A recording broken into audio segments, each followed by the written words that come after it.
I know, here's Josh Baker. I don't know who this is. I know I've had to eat a lot of crow in my life, haven't been in a high profile leadership position. I have much respect. You have respect for this? Really?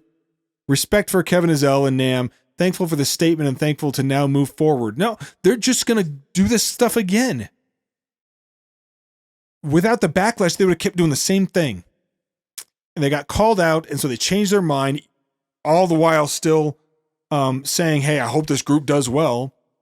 This won't stop a thing.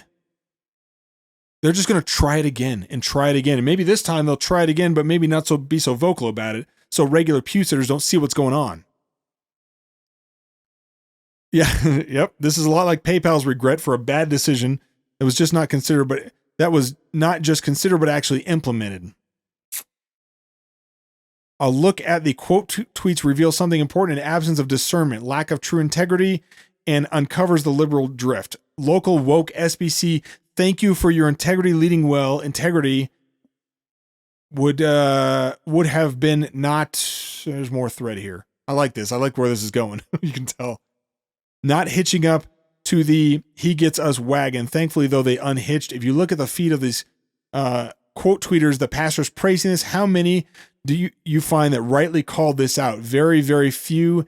That silence spoke loudly. Totally agree. This dude saying solid. It isn't solid. It isn't solid. Thank you, Dr. Ezell.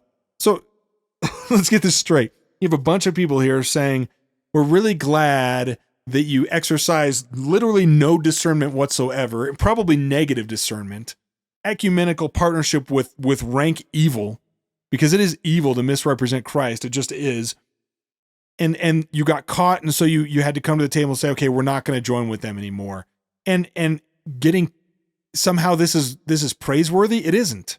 Well done, sir. Wasn't well done. Yeah, Jeff Wright, either Ezell and Nam didn't look at what they were signing up for, or only decided it was a problem after the backlash. Either version means they aren't cut out to lead, and Southern Baptists deserve better. Amen. That's exactly the truth. That's on me. Refreshing language. What? Are you kidding?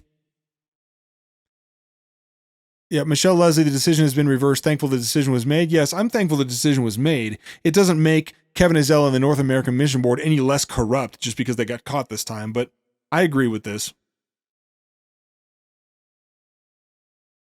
It's not just on him, it's on NAM SBC trustees that have enabled this kind of behavior and decision-making for a long time. The message and aim of the campaign has not changed in the past 7 months. It took normal people less than 30 minutes to know this was not a good idea. Exactly. And that's why we have to lean towards this being intentional and corrupt. Because a modicum of discernment would have caught this. Almost immediately, this was caught by regular people once they started promoting it. And that's why I say this is evidence of such deep corruption. Such deep corruption in the Southern Baptist Convention. You got, come on, man. Teaching pastor at Go Family Church, Kevin Smith, and pop this up again, saying, leaders lead, leaders make decisions, accountable leaders explain decisions, humble leaders own decisions and consequences, humble leaders can apologize, much respect. Come on, man. Are you kidding me? Are you kidding me? Yeah, respectful that he got his hand caught in the cookie jar and then he go, yeah, I'm sorry. No. It's not leadership to try to pull one over on everybody, and then when you get caught, say, okay, I just didn't look closely enough. That was your job, man. That was your job. There's people that are like this. They want trophies and recognition and all this for doing what they were already supposed to do. And he's getting it here. That's the worst part. Like, what kind of a bumble-headed pastor do you have to be to see this and say, we forced him to make the right decision. He was forced to do it by regular pew sitters, and yet you're going to give Kevin Ezell the respect for this and the North American Mission Board the respect? Give me a break. He should be fired. He should be let go. There is absolutely no reason, if the SBC has any credibility whatsoever, that this kind of a just inexcusable blunder, like Awana kids could see this was a false Jesus. This wouldn't pass Cubbies.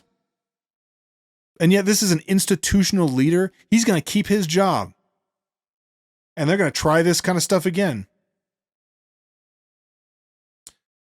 Yeah, how many oopsies is NAM going to have before real change occurs? Seriously, SBC, wake up and take back the gospel from the charlatans in your midst. Also, read the last paragraph carefully. Pay attention to what he presents the issue as and what the solution is. Exactly. There's me, talking about the PayPal strategy. This is what strong and faithful leaders look like. Thanks, Kevin. No, it isn't. No, I mean, let's imagine this for a second. We're going to close the program with this because I'm getting to the end of the time. I appreciate all of you being on the live stream, even with the early technical difficulties. I really do appreciate it. We don't do Thursday nights and normally anyway. and those of you that this will be replayed on the live stream and whatnot as going forward. So, thankful for those of you that will tune in to see it later. Of course, we have SBC Voices, Jay Adkins, chiming in. I'm thankful for this. And anytime a brother or sister recognize they overstepped. Really, Jay? Really? They overstepped. So the North American Mission Board partnering with a false gospel. That's just overstepping. It was just an oopsie, a boo-boo, whoops. I mean, they said Jesus. How are we supposed to know it wasn't the real Jesus? Give me a break, man. You've got to be kidding me. You've got to be kidding me.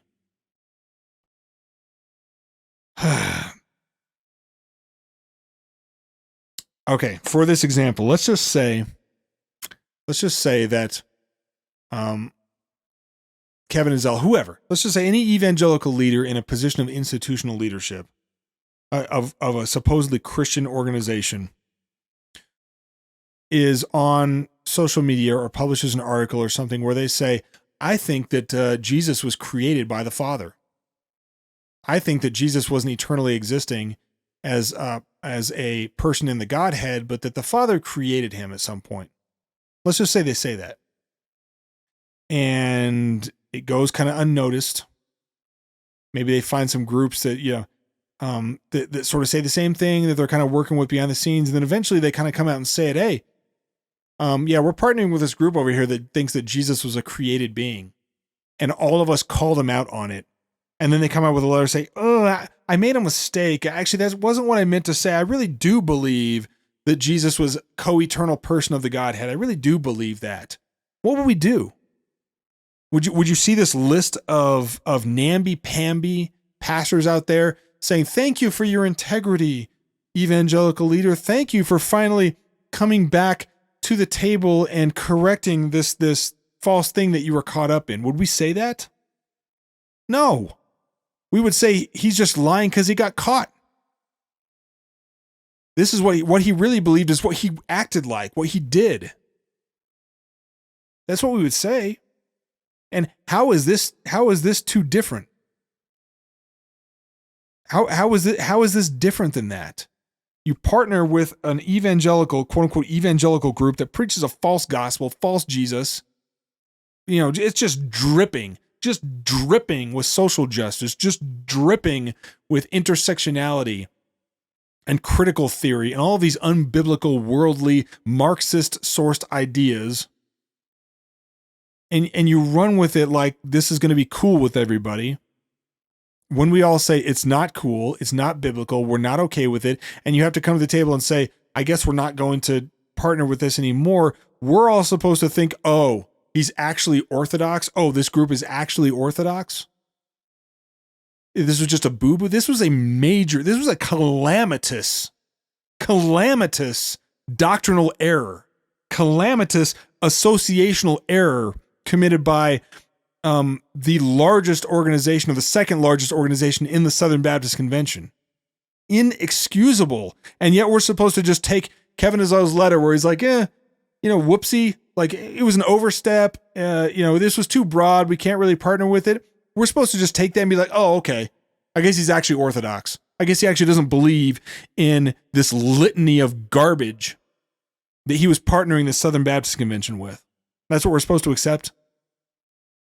If you are a pastor who is retweeting Kevin Ezell's letter saying, thank you for being faithful. Thank you for, like, you're a moron. You're a moron, and you deserve to have your church partner with this kind of stuff. Unreal, man. You see this guy that can't exercise discernment, and so you respond by not exercising discernment.